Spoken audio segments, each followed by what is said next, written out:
Work your ass off. There is no magic pill. It drives me crazy to go to the gym. You read 1 hour a day. I went and worked out 5 hours a day, and I was working on construction with 24 hours a day. Organize your day. Work hard. I'm here to talk about success.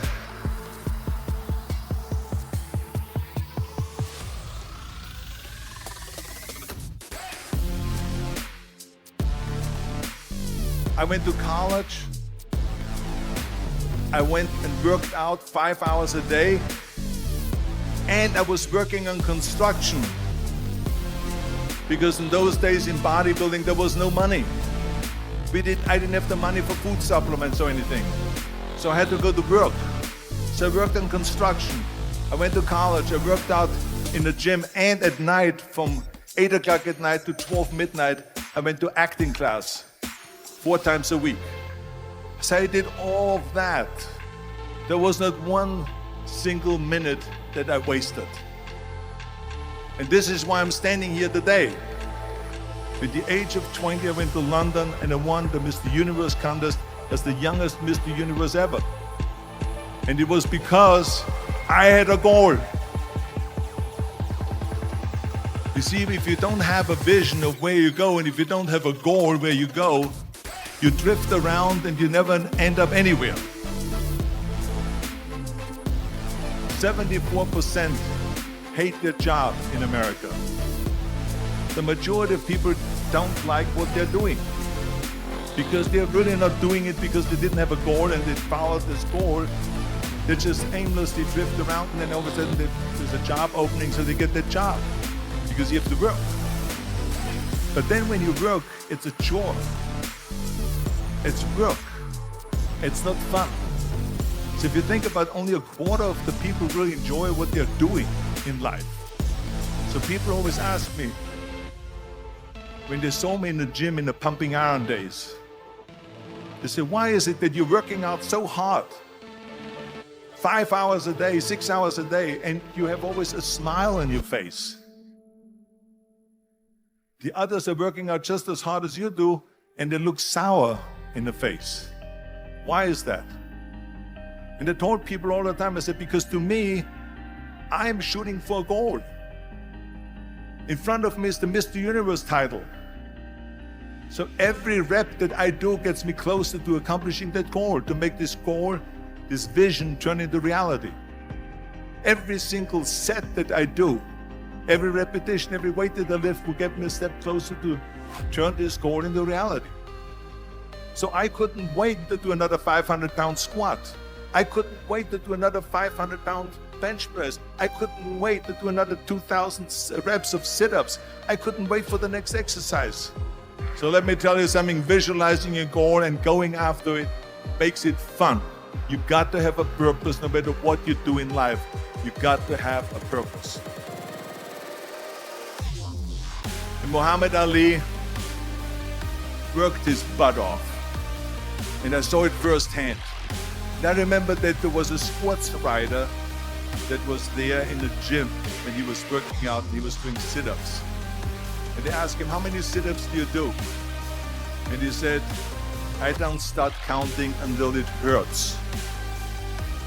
Now think about that. He doesn't start counting his sit-ups until he feels pain. That's when he starts counting. That is working hard. And so you can't get around the hard work. It doesn't matter who it is. Work your ass off. There is no magic pill.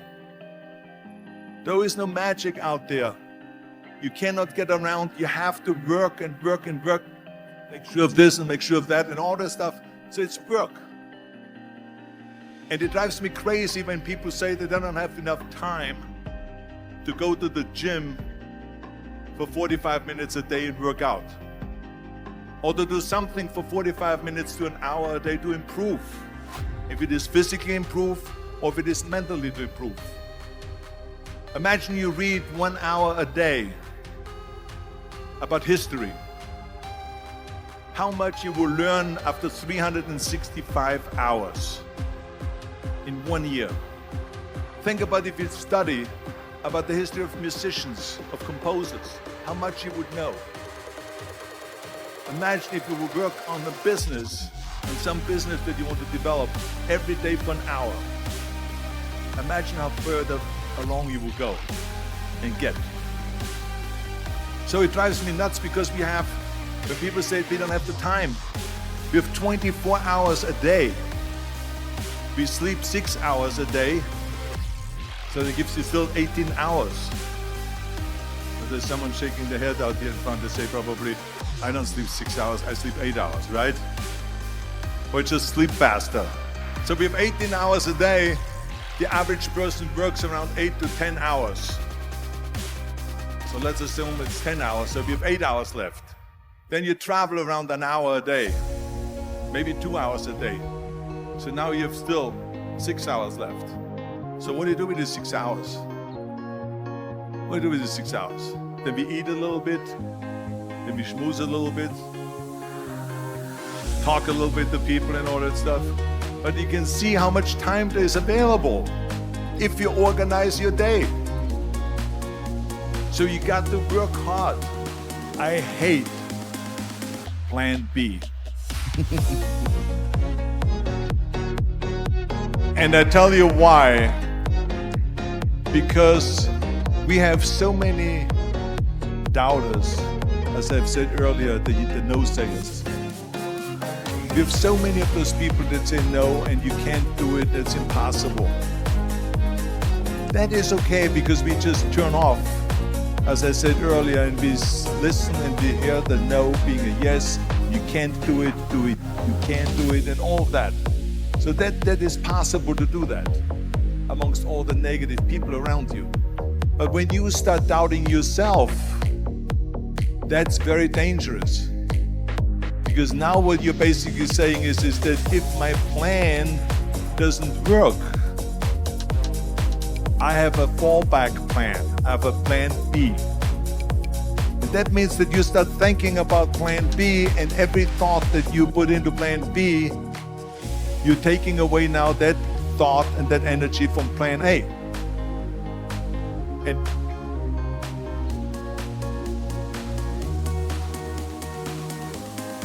And it's very important to understand that we function better if there is no safety net, because plan B becomes a safety net. It says that if I fail, then I fall and I get picked up and I have something else there that will protect me. And that's not good, because people perform better when there's no safety net. People perform better in sports and everything else if you don't have a plan B. I'm telling you, I've never ever had a plan B. I made a full commitment that I'm gonna go and be a bodybuilding champion. I made a full commitment that I'm gonna be in America. I made a full commitment that I'm gonna get in the show business and I'm going to be a leading man. No matter what it takes, I will do the work. I will do the work over and over and over until I get it. And the same was in politics and everything like that. So to me, it is very dangerous to have a plan B, because you're cutting yourself off from the chance of really succeeding. And the reason, one of the main reasons why people want to have a plan B is because they are worried about failing. What is if I fail, then I don't have anything else? Well, let me tell you something, don't be afraid of failing, because there's nothing wrong with failing. You have to fail in order to climb that ladder. There's no one that doesn't fail. Michael Jordan said in one of his interviews, when they said, "You are unbelievable, you're the greatest basketball player of all times." I mean, tell me about that. And he says, well, you're just mentioning the successes. But he says, for me to become the greatest basketball player, I missed 9,000 shots when I was playing basketball at the NBA games. So during these games that he was so successful, he missed 9,000 shots.